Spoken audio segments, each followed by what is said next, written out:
So the New York Knicks received some good news over the weekend. Mitchell Robinson is targeting a March 1st return. In terms of OG Anunoby, he will not play this week. The Knicks have a back-to-back. So if you look at our schedule, we play tomorrow, and then we play Tuesday is at Indiana, and then Wednesday is the following day is a home game at MSG. So the Knicks realized, hey, look, we've got a back-to-back.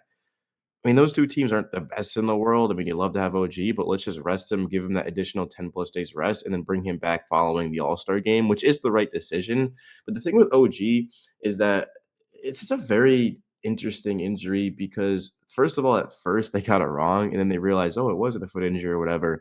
And now they're saying it's not even like a structure issue, it's just an uncomfortable issue. So OG, he's not feeling great. But if it was like a playoff series, like OG would 100% be out there. But that's the beauty of just the Knicks schedules. They've got that back to back, so they can just rest him, right? If they're playing like today, like Monday, and then Wednesday, like I'm sure OG would probably just play in one of the games, but it just doesn't make sense. The Knicks have to look at the bigger picture. If I'm being completely honest, with you guys, I understand. Yes, I know the Knicks lost 31 to 104 Saturday at MSG.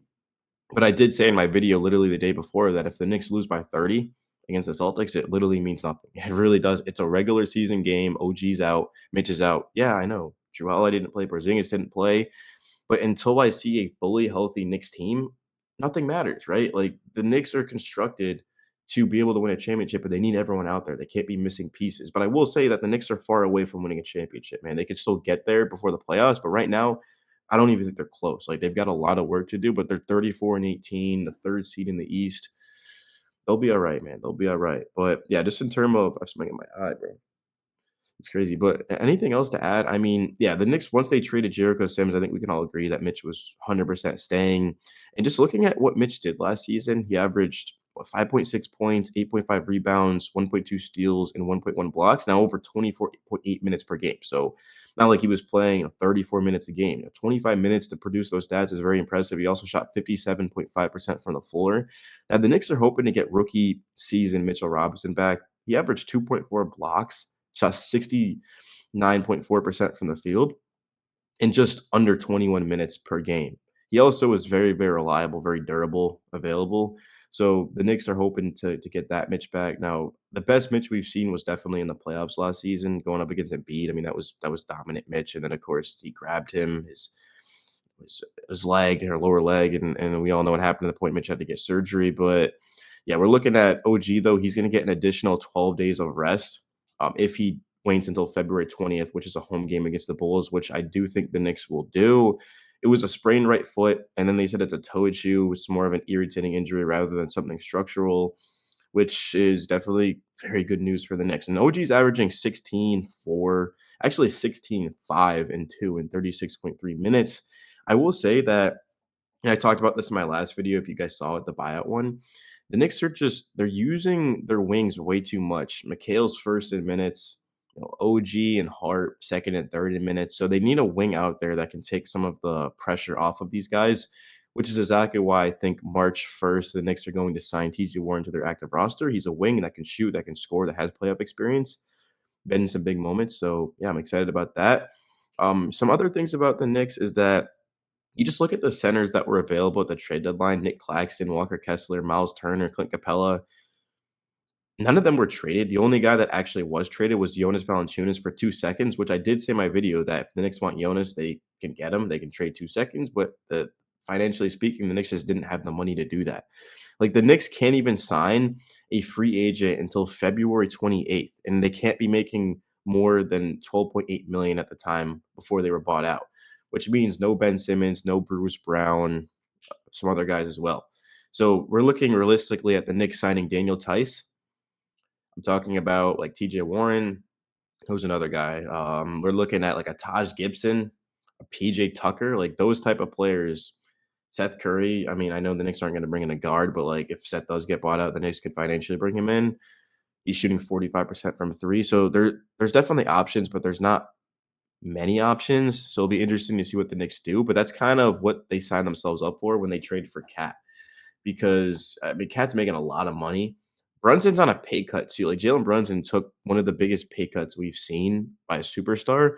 So, like, imagine if Brunson just got his bag, like, if he waited until next summer and got the supermax, which he could have done, but Brunson's happy here and he wants to win a championship. I mean, from someone who grew up watching the Knicks when they had Melo, I know the old heads are gonna be like, "Oh my god, you didn't even see Ewing or Clyde," but no, I grew up during the Melo era. That's when I got into basketball, and Melo was never like Jalen Brunson, I'll tell you that much. I mean, Brunson already has more 40-point games than Melo ever had.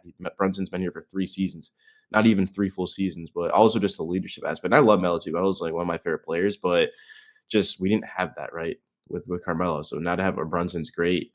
And then yeah, just McHale's about to get paid. Josh Hart is on a very, very team friendly contract, and then we know the rest of the roster is like on minimum or rookie scale contracts. But yeah, really outside of that, I mean, I just wanted to make a video going over the injury updates. So Mitch does want to target March 1st for his return. He also posted a video on his social media that someone sent it to me, and it was him in his truck trying to go up a snowy hill, and just it was crazy. It's like, why is Mitch doing that? I mean, we cannot risk him getting injured, man. Like literally, he's already injured, and then he just is about to be cleared for practice 5-on-5, and then he's doing that, man.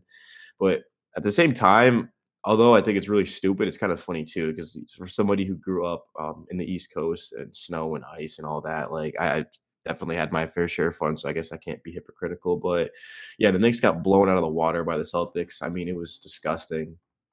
Honestly, the worst loss of the year, one of the worst losses of the year. But Jalen Brunson went off, but it just wasn't enough. He got no help. But Tuesday and Wednesday, got to win those games. Got to end it on a high note going into All Star Weekend. And if the Knicks end up being 36-18 going into, like I said, the All Star game, I don't really think anyone's going to be complaining. But there definitely is going to be the question mark of, hey, look, can the Knicks beat good teams? Like the Knicks haven't beat any elite teams this season, man. I mean, like this is the Celtics and the Cavs, the two teams ahead of them in the standings. The Knicks did beat the Rockets, I'll give them that. But outside of that, they did get swept by OKC. And let's see, who else have we lost to? I don't know. Past is the past. I don't really care that much, but yeah, I guess that's really it. The teams that like OKC, Cleveland, and Celtic, literally the teams ahead of us we haven't beaten. So yeah, that's truly all I got for you guys, man. I'll have a video for you after Tuesday night's game. Some other news as well is that Friday, February 21st, which is at Cleveland, that game was moved to ESPN, so that will be prime time. Now, the issue with the Knicks being prime time is that sometimes it's hard for me to make videos on the games because I don't have cable. So that's why you didn't get a video from me against the Celtics. So I still have something in my eye, but we're struggling, man. Put me on the injury report, bro. But yeah, guys, smash the like button, subscribe, man, and make sure you go and check out my previous video talking about the Knicks buyout market. This is just a video about some good, exciting news for the Knicks. I look red. I'm out. Peace.